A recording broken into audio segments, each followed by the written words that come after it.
Good morning.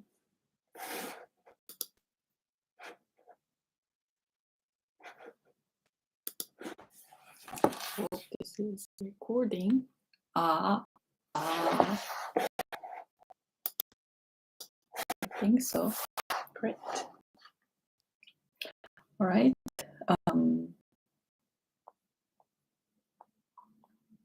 Today is September 15th. Let's get started.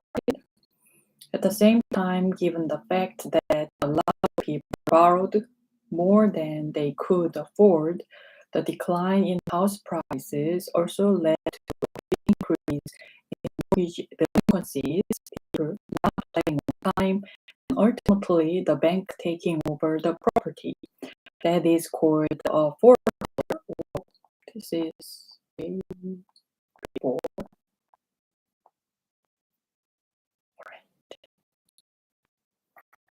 So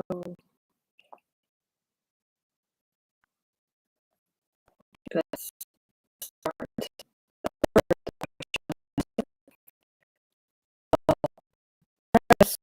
The housing bubble show how clearly one thing led to another, like rising prices and eventually a fall. When you were observing the economy in the 2000s, what did you think would happen to rising house prices in the housing bubble? Did you think it would eventually lead to a recession? There is a book called The Big Short about some investors who were very prescient in shorting the market. What is your take on that, Chairman Bernanke? As I tried to argue, the decline in house prices by itself was not obviously a major threat. In 2005, when I was the chairman of the Council of Economic Advisors for President George W. Bush, we did an analysis for him on what would happen if house prices came down. We concluded that we would have a recession, but we did not anticipate that the decline of house prices would have such a broad-based effect on the stability of the financial system.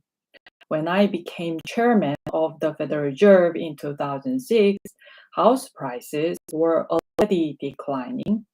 In the first 2 weeks after I became chairman, I gave testimony in which I said, house prices are falling. That is going to have negative impacts on the economy, and we are not sure of all the consequences. So we were always aware of the possibility that house prices might come down. A really hard thing to anticipate fully was that the effects of the decline in house prices would be so much more severe than the effects of the somewhat similar decline in dot-com stocks. And again, the reason is the way in which the decline in house prices affected mortgages, which affected the soundness of the financial system and created a panic, which in turn led to the instability of the financial system. So the whole chain of events was critical. It was not a decline in house prices, it was the whole chain. Student, amid the dispersion of cheap credit in the years preceding the housing crisis, there was a bipartisan push for American home ownership, originally spearheaded by President Bill Clinton and later carried on by President George W. Bush. To what degree could it be argued that aggressive government policy supporting increased contributed to the eventual erosion of credit standards on behalf of the mortgage originators? Chairman Bernanke. That is a very good question, and another controversial one. Certainly, there was some pressure to increase home ownership. There was an American dream aspect of owning a home, and so on. Home ownership rose during this period, but to put all the responsibility on the government is probably wrong in this case. Most of the worst loans were made by private sector lenders and then sold for private sector securitization. That is, they did not touch Fannie Mae and Freddie Mac. For example, they went directly to investors. Fannie and Freddie did acquire some subprime mortgages, but actually that was a little bit later in the process rather than at the beginning of the process. But clearly, the private sector, without any encouragement from the government, was a big player in the decline in mortgage underwriting standards and in the selling of bundled mortgages to private investors. Student, I think one of the hallmarks of the Fed under your leadership has been your transparency. All of us in this room are beneficiaries of that policy. Whether you think too much transparency would actually damage the central bank's credibility if it gets things wrong. Chairman Bernanke. Generally, I agree that transparency is very important for at least a couple of reasons. I talked about the importance of a central bank being independent. So there is one linkage there, but if a central bank is independent and making important decisions that affect everybody, then it has to be accountable. People have to understand what it is doing, why it is doing it, and on what basis it makes decisions.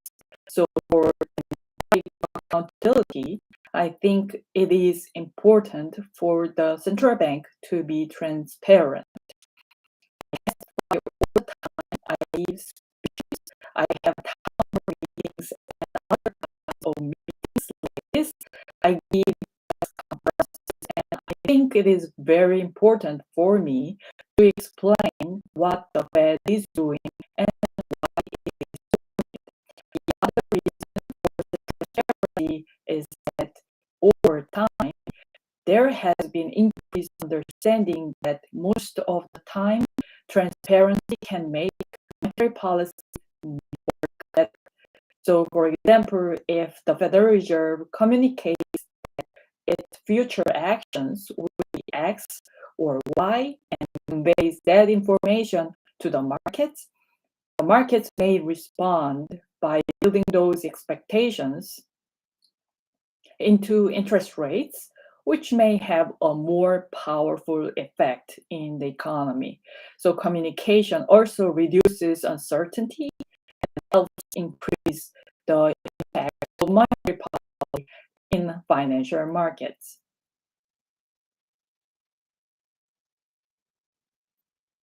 My question concerns price stability and inflation expectations. You mentioned that the importance of macroeconomic stability and long-run economic growth. Given the massive amount of liquidity that has been pumped into the market recently, how has the Fed been able to keep inflation expectations so low? Chairman Bernanke, I think we owe something to my predecessors, Chairman Volcker in particular, and also Chairman Greenspan, who got inflation down low and kept it there. People used to what they see. And in a world in which inflation remains low year, in a world in which inflation remains low year after year, people became more and more confident that the central bank, the Fed, or whoever will meet its mandate of keeping inflation down low.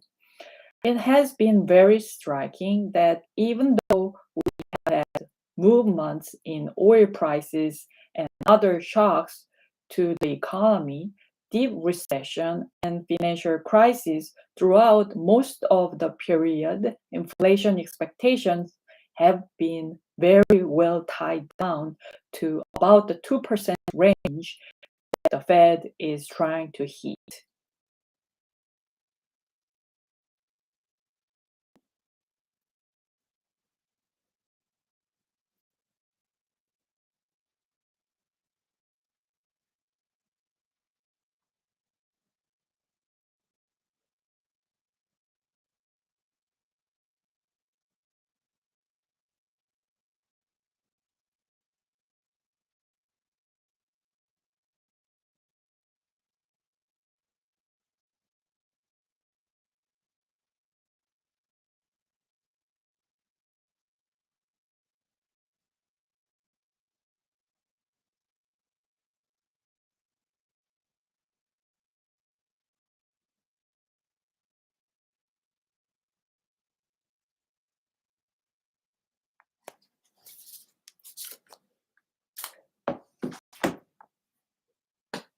All right, that's all for today.